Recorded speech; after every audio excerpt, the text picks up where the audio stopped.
ನಮಸ್ಕಾರಗಳು. ನಾವು ಈಗ ಸ್ವಾತಂತ್ರ್ಯ ದಿನಾಚರಣೆಯ ಮುಂದಿನದು ನೋಡುವ ಅಭ್ಯಾಸವನ್ನು ನೋಡುವ.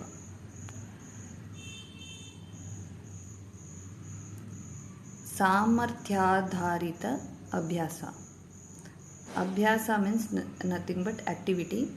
ಸೊ ಸಾಮರ್ಥ್ಯ means ability. So according to our ability, let's do the activity. ಸರಿ ತಪ್ಪು ಗುರುತಿಸು. It's like say true or false. ಗುರುತಿಸು means you have to here take here, or you can write ಸರಿ ತಪ್ಪು. ಸರಿ is nothing but true, ತಪ್ಪು is nothing but false. ಕಾರ್ಯಕ್ರಮ ಮಾಡುವಾಗ ಕೆಲಸ ಹಂಚಿಕೊಳ್ಳಬಾರದು. ನಾವು ಒಂದು ಕಾರ್ಯಕ್ರಮ ಮಾಡುವಾಗ ಒಬ್ಬರೇ ಮಾಡಿಕೊಂಡು ಹೋದರೆ ಸರಿ ಇರೋದಿಲ್ಲ. ಎಲ್ಲರೂ ಕೂತ್ಕೊಂಡು ಚರ್ಚೆ ಮಾಡಿ ಯಾರಿಗೇನು ಕೆಲಸ ಅಂತ ಹೇಳಿ ಅದನ್ನು ಹಂಚಿಕೊಂಡು ಮಾಡಿದರೆ ಸುಂದರವಾಗಿ ಇರುತ್ತದೆ. ಹೌದಾ? ಹಂಚಿಕೊಳ್ಳಬಾರದು ಇರೋದ್ರಿಂದ ಇದು ತಪ್ಪಾಗ್ತದೆ.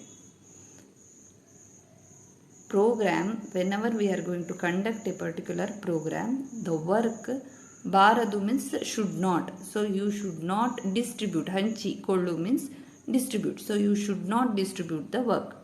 Is the sentence correct? No. So we will write it as ತಪ್ಪು. You can mark it as this way. Cross mark ಹಾಕ್ಬೋದು ನೀವು. ಕಾರ್ಯಕ್ರಮ ಮಾಡುವ ಮೊದಲು ಸಭೆಯಲ್ಲಿ ಚರ್ಚೆ ಮಾಡಬೇಕು. ಚರ್ಚೆ ಮಾಡಬೇಕಾ ಬೇಡವಾ? ಚರ್ಚೆ ಮಾಡಿದರೆ ಯಾರು ಯಾವ ಕೆಲಸ ಅಂತ ಸರಿಯಾಗಿ ಗೊತ್ತಿರ್ತದೆ. ಇಲ್ದಿದ್ರೆ ಎಲ್ಲರೂ ಒಂದೇ ಕೆಲಸ ಮಾಡಿದರೆ ಸರಿ ಹೋಗುವುದಿಲ್ಲ. ಬಿಫೋರ್ ಡೂಯಿಂಗ್ ಅ ಪ್ರೋಗ್ರಾಮ್, ಕಾರ್ಯಕ್ರಮ means program.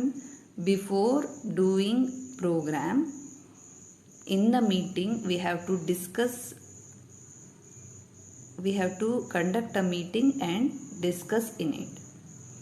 Is it correct? Is the sentence correct? Yes. ಇದಕ್ಕೆ ನೀವು ಈ ಥರ ಸಹಿ ಇದು ಚಿಹ್ನೆಯನ್ನು ಹಾಕಬಹುದು. ಚರ್ಚೆಯಲ್ಲಿ ಇತರರು ಮಾತನಾಡುವಾಗ ಕೇಳಿಸಿಕೊಳ್ಳಬೇಕು. ಒಂದು ಚರ್ಚೆ ನಡೀತಾ ಇರುವಾಗ ಬೇರೆಯವರ ಅಭಿಪ್ರಾಯವನ್ನು ಕೇಳಿಸಿಕೊಳ್ಳಬೇಕು. ಇದು ಸರಿ. ಹೌದಾ? In a discussion what others are speaking one should listen. ಕೇಳಿಸಿಕೊಳ್ಳು ಮೀನ್ಸ್ ಲಿಸನಿಂಗ್.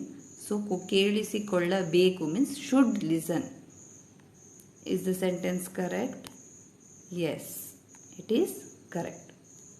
ಸಭೆಯಲ್ಲಿ ಒಟ್ಟಾಗಿ ಮಾತನಾಡಿದರೆ ತೊಂದರೆ. ಎಲ್ಲರೂ ಒಟ್ಟಿಗೆ ಮಾತನಾಡಿದರೆ ಏನೂ ಅರ್ಥ ಆಗುವುದಿಲ್ಲ. ಹೌದಾ? ಅದರಿಂದ ಅದು ತೊಂದರೆ. ಇದು ಸಹ ಸರಿ ಇದೆ. In a meeting all of them if they will speak at once it is a problem. ತೊಂದರೆ is problem. Is it correct? Sentence is correct. Next, ಸಭೆಯಲ್ಲಿ ಒಬ್ಬರ ಅನಂತರ ಒಬ್ಬರು ಮಾತನಾಡಬಾರದು. In a meeting one should not speak one after the other. ಒಬ್ಬರ ನಂತರ ಇನ್ನೊಬ್ಬರು ಮಾತನಾಡಬಾರ್ದಂದ್ರೆ ಎಲ್ಲರೂ ಒಟ್ಟಿಗೆ ಮಾತನಾಡೋದು, ಅದು ಸರಿ ಹೋಗುವುದಿಲ್ಲ. If all of them will speak at once, we will not understand the point of view of others. So this is also falls. ತಪ್ಪು. ಇತರರ ಒಳ್ಳೆಯ ಮಾತನ್ನು ಕೇಳಬೇಕು. When others are saying good words, ಒಳ್ಳೆಯ ಮಾತನ್ನು means good words, we should listen. ಕೇಳಬೇಕು means we should listen. ಬೇರೆಯವರ ಮಾತು ಒಳ್ಳೆಯದಿದ್ರೆ ಕೇಳಬೇಕು. ಸರಿ ಇದೆ.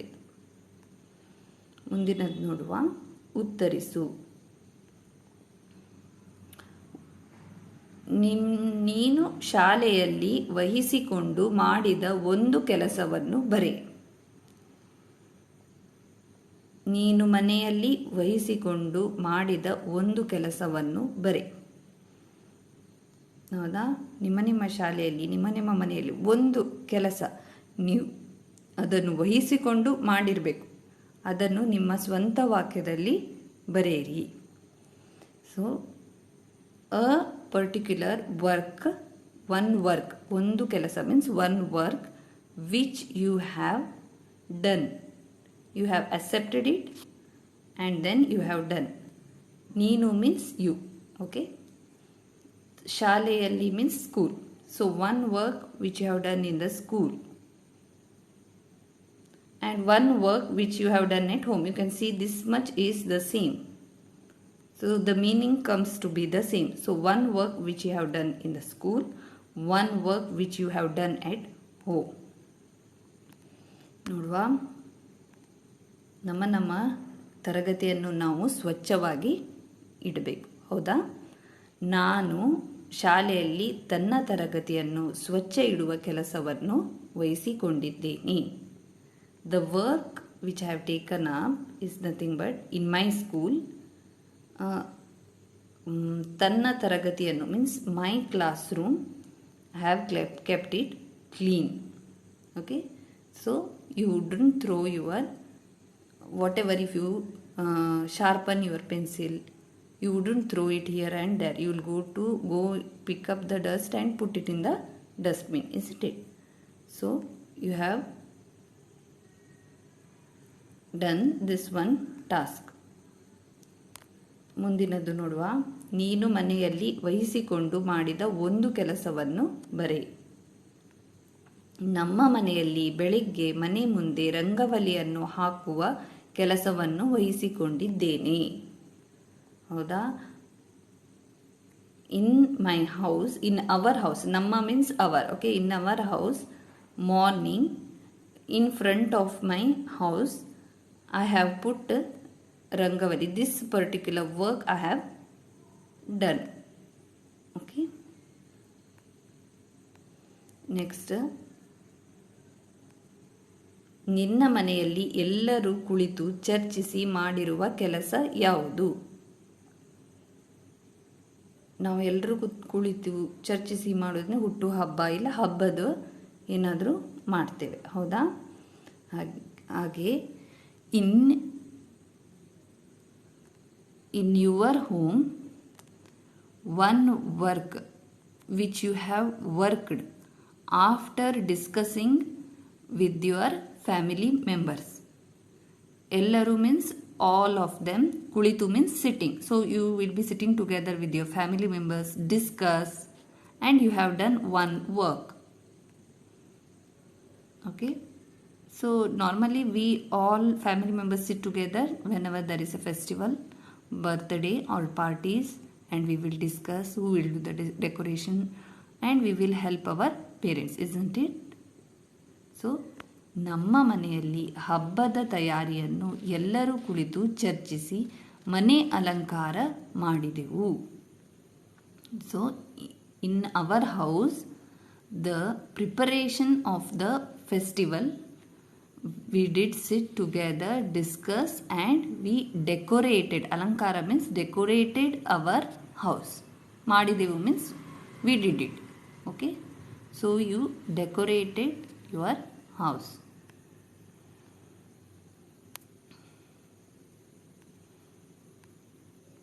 ಚಿತ್ರ ನೋಡಿ ಸಲಹೆ ನೀಡು. Look at the picture. Nodi means look. Chitra means picture. So look at the picture and give suggestion. Suggestion means what you will observe in this picture. You can make a frame sentence. ಈ ಚಿತ್ರವನ್ನು ನೋಡಿದ ಕೂಡಲೇ ಏನು ಅನಿಸ್ತದೆ? ಒಂದು ಕೊಳ ಅನಿಸ್ತದೆ. ಹೌದಾ? ಇದರಲ್ಲಿ ಒಂದು ಕೊಳ ಇದೆ. ಕೊಳದ ನೀರು ತುಂಬ ಸ್ವಚ್ಛವಾಗಿದೆ ಅನಿಸ್ತದೆ. ಹೌದಾ? ಇದು ಒಂದು ಕೊಳ. ಮತ್ತು ಇದರಲ್ಲಿ ಒಂದು ಸ್ವಚ್ಛವಾದ ನೀರಿದೆ. ಎಷ್ಟು ಮಕ್ಕಳಿದ್ದಾರಲ್ಲಿ? ಲೆಕ್ಕ ಹಾಕಿ. 1 2 3 4 ಮಕ್ಕಳಿದ್ದಾರೆ. ಏನು ಮಾಡ್ತಾ ಇದ್ದಾರೆ? ಈ ಮಕ್ಕಳೆಲ್ಲ ಸೇರಿಕೊಂಡು ಈಜಾಡ್ತಾ ಇದ್ದಾರೆ. ಇದನ್ನು ಈಜುಕೊಳ ಎಂದು ಹೇಳಬಹುದು. ನೋಡಿ, ಈಗ ಇದು ಒಂದು ಕೊಳ. This is one lake. You can say lake, pond, pool, swimming pool, anything. Okay, so ಕೊಳ ಮೀನ್ಸ್ ಎನಿ ಆಫ್ ದಿಸ್. ಕೊಳದಲ್ಲಿ ಸ್ವಚ್ಛವಾದ ನೀರಿದೆ. In this lake the water seems to be very clean. Okay, the water is clean. The sentence is in the lake water is clean. ಈ ಈಜುಕೊಳದಲ್ಲಿ 4 ಮಕ್ಕಳಿದ್ದಾರೆ. So ಈಜು means swimming. So in this swimming pool there are 4 students. 4 childrens. ಮಕ್ಕಳು means children's. ಅವರು ಈಜಲು ಕಲಿಯುತ್ತಿದ್ದಾರೆ. So they are learning. ಕಲಿಯುತ್ತಿದ್ದಾರೆ means learning to swim. ಮುಂದೆ ನೋಡುವ. ಸರಿಯಾದ ಅರ್ಥ ಬರುವಂತೆ ಪದಗಳನ್ನು ಜೋಡಿಸಿ ವಾಕ್ಯಗಳನ್ನು ಸರಿಪಡಿಸಿ ಬರೆ. Make meaningful sentence. ಸರಿಯಾದ ಅರ್ಥ ಮೀನ್ಸ್ ಮೀನಿಂಗ್ಫುಲ್ ಸೆಂಟೆನ್ಸ್ ಬೈ ವಾಕ್ಯಗಳು means sentence. So meaningful sentence you have to do by joining the words. ಜೋಡಿಸಿ means joining the words. And here you can say it is the words are jumbled up. Here the words are all jumbled up. So you have to correct it and then write. ಸರಿಪಡಿಸಿ means correct it and then write. ಸಮವಸ್ತ್ರ ಮಕ್ಕಳು ಧರಿಸಿ ಬಂದರು ಶಾಲೆಗೆ.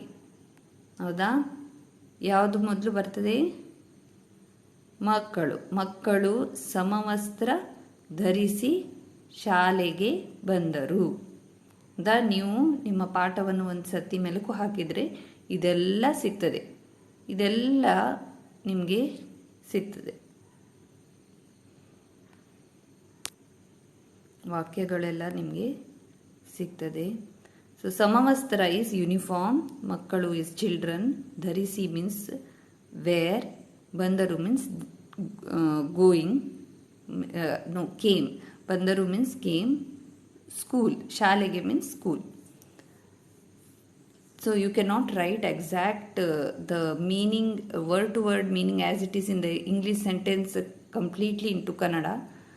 So you have to read Kannada, go through the Kannada sentences again and again.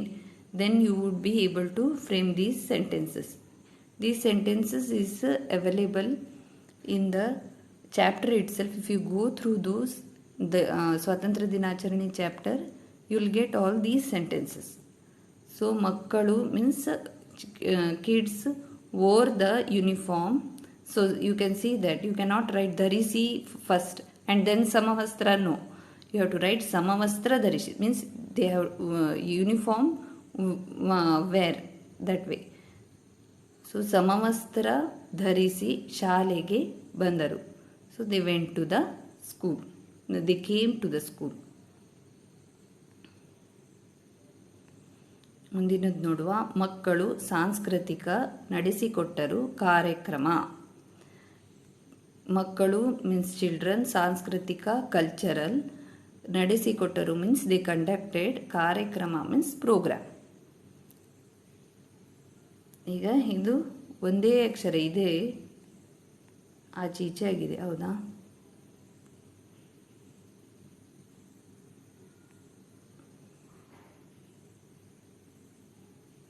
ಇದು ಮತ್ತು ಇದು ಆಚೀಚೆ ಮಾಡಿದರೆ ನಮಗೆ ಸರಿಯಾದ ವಾಕ್ಯ ಸಿಗ್ತದೆ.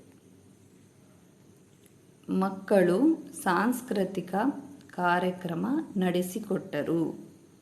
So the kids conducted the cultural programme. ನೀವು ನೋಡ್ಬೋದು ಇಲ್ಲಿ ಕರ್ತರಿ ಪದ, ಇಲ್ಲಿ ಕರ್ತರಿ ಪದ, ಕರ್ಮಪದ ಮತ್ತು ಕ್ರಿಯಾಪದ ಈ ಥರ ಇರ್ತದೆ. ಯಾವತ್ತೂ ಇಲ್ಲೇ ಇರುತ್ತೆ. ಕ್ರಿಯಾಪದ ಕೊನೆಗೆ ಬರೋದು. So you can see normally the verbs like came and conducted, all those normally the verbs will be at the end. Okay, so ಕ್ರಿಯಾಪದ means verbs that will be at the when during ending of that sentence you will find it. ಕೈ ತೋಟದಲ್ಲಿ ಶಾಲೆಯ ಹೂ ಗಿಡಗಳಿವೆ.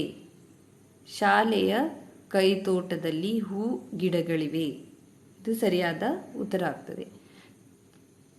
ಕೈ ತೋಟ is nothing but garden. Okay, own garden. That is, kai means hand and tota means garden. So it is like your own garden which you have done. You have worked in it. Shale means school. Hu means flower. Gida means plant. So the correct sentence, ಶಾಲೆಯ ಕೈತೋಟದಲ್ಲಿ ಹೂ ಗಿಡಗಳಿವೆ. So in the school